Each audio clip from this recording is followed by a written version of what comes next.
سورہ قرآن مجید کی ایک آیت ہے سورۃ الزمر آیت نمبر 7. الزمر، ہاں اس میں تفسیر صغیر سے ترجمہ میں نے لیا ہے تو اس پہ سوال ہے. ترجمہ یہ ہے کہ تم کو اس نے ایک جان سے پیدا کیا ہے، پھر اس نے اس جنس میں سے اس کا ایک جوڑا بنایا اور تمہارے لیے 4 پایوں میں سے اس نے 8 جوڑے بنائے ہیں. وہ تم کو تمہاری ماؤں کے پیٹوں میں پیدا کرتا ہے، یعنی ایک پیدائش کے بعد دوسری پیدائش میں بدلتے ہوئے 3 ظلمتوں میں سے گزار کر. یہ اللہ تمہارا رب ہے، بادشاہت اسی کے قبضہ میں ہے، صرف وہی ایک معبود ہے، پس تم کہاں پھیرے جاتے ہو. تو اس میں جو یہ حصہ ہے کہ تمہارے لیے 4 پایوں میں سے اس نے 8 جوڑے بنائے ہیں، وہ اس میں کیسے فٹ ہوتا ہے اس آیت ترجمے میں؟ یہ سمجھ میں نہیں آیا. اس میں ذکر میری سمجھ نہیں ہے ذکر کیوں ہے اس میں. باقی آپ کیا مضمون سمجھ رہے ہیں جس کی وجہ سے آپ کو یہ آڈ مین آؤٹ طرح کی چیز دکھائی دے رہی ہے؟ یعنی اس میں انسانی پیدائش کا بھی ذکر ہے. ہاں تو یہ 8 جوڑے 4 پایوں میں کون سے جوڑے ہیں پتہ ہے آپ کو؟ نہیں میرے ذہن ہاں پہلے یہ تو پتہ کریں. اونٹ ہیں، ان میں سے نر و مادہ ہیں، گائے بھینسیں ہیں، بھیڑ بکریاں ہیں، گھوڑے ہیں. یہ وہ چیزیں ہیں جن پر ساری انسانی معیشت کا مدار ہے.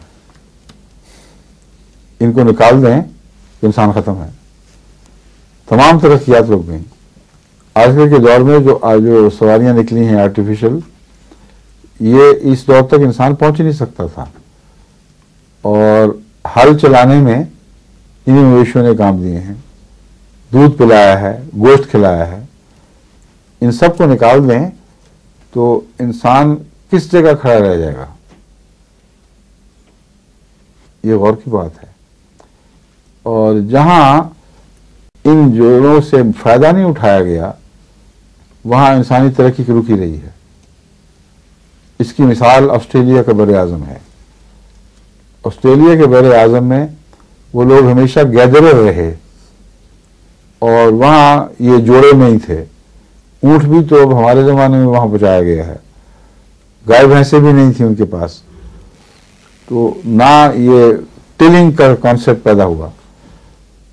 تو وہ 25,000 سال پرانی تہذیب جو اس تہذیب کے مقابلے پر جو آج کل معروف تہذیب آسٹریلیا سے باہر کے کانٹیننٹس میں ہے، قدیم ترین ہے، اس سے کئی گنا زیادہ پرانی.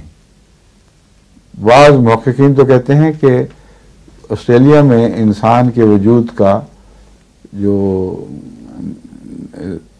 براہ راست تاریخ تو محفوظ نہیں تھی مگر آثار سے جو علم ملتا ہے وہ ان کو 1,00,000 سال سے بھی اوپر پہنچا دیتا ہے. تو 1,00,000 نہ بھی مانے 25 سے 30 تک تو سب مانتے ہیں، بلکہ اکثر کا خیال ہے 40,000 سال پرانی تہذیب یہ ضرور ہے. کم سے کم 25 مانتے ہیں، میں اس لیے 25 کی بات شروع کی تھی. زیادہ سے زیادہ 1,00,000، لیکن عام طور پر جس پر سب کا اتفاق یا جس پر وہ مطمئن ہے کہ ہاں یہ کہنا مبالغہ نہیں ہے، وہ 40,000 سال ہے.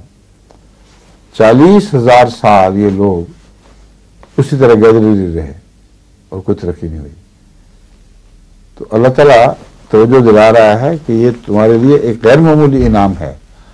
اگر یہ جانور پیدا نہ ہوتے جن کو 4 جوڑے 8 جوڑے کہا گیا ہے، دراصل وہ 4 جوڑے ہیں. 8 جوڑے سے مراد ہے 8 جز، 4 جوڑوں کے 8 جز. تو تم کچھ بھی نہیں تھے. اور جانوروں میں سے انسان کی پیدائش سے پہلے تک ایسے بنا دینا جس پر آنے والے وجود کا مکمل انحصار ہو، یہ ڈیزائن بتا رہا ہے. خدا تعالیٰ کی ہستی کا ایک عظیم ثبوت ہے. اور پھر اس کے ساتھ ہی فرما دیا کہ تم بھی تو پہلے جانور ہی ہوا کرتے تھے. اپنے ماؤں کے پیٹوں میں دیکھو جس طرح جہاں سے تم پل کے نکلے ہو، غور کرو تو تمہیں خلقم من بعد خلق، ایک خلق کے بعد خدا نے ان پیٹوں میں دوسری خلق میں تبدیل فرمایا ہے. یہاں صرف مرتبوں کی بات نہیں فرما رہا، خلقم من بعد خلق، ایک خلق اور تھی پھر اس سے اور خلق پھر اور خلق. اور آپ ڈاکٹر ہیں ماشاءاللہ، آپ کو پتہ ہے کہ بین ہی یہی چیز سائنس نے ثابت کی ہے کہ ماں کے پیٹ میں جو جنین ہے جب سے آغاز پکڑتا ہے تو مسلسل اس کی تخلیق بدل رہی ہوتی ہے، تخلیق بدل رہی ہوتی ہے، یہاں تک کہ گویا وہ 1 ارب سال جو انسانی زندگی کے ارتقاء کا ہے اس کو 9 سال کے دائرے میں تیزی کے ساتھ گزار دیتا ہے، اور وہ ارتقاء ماں کے پیٹ میں بہت تیز مراحل کے ساتھ وہ سفر کر رہا ہوتا ہے. درست ہے غلط ہے؟ ہاں، تو پھر یہ متعلق ہے سارا، کوئی آؤٹ سائڈر اس میں حصہ نہیں ہے. ٹھیک ہے. سمجھ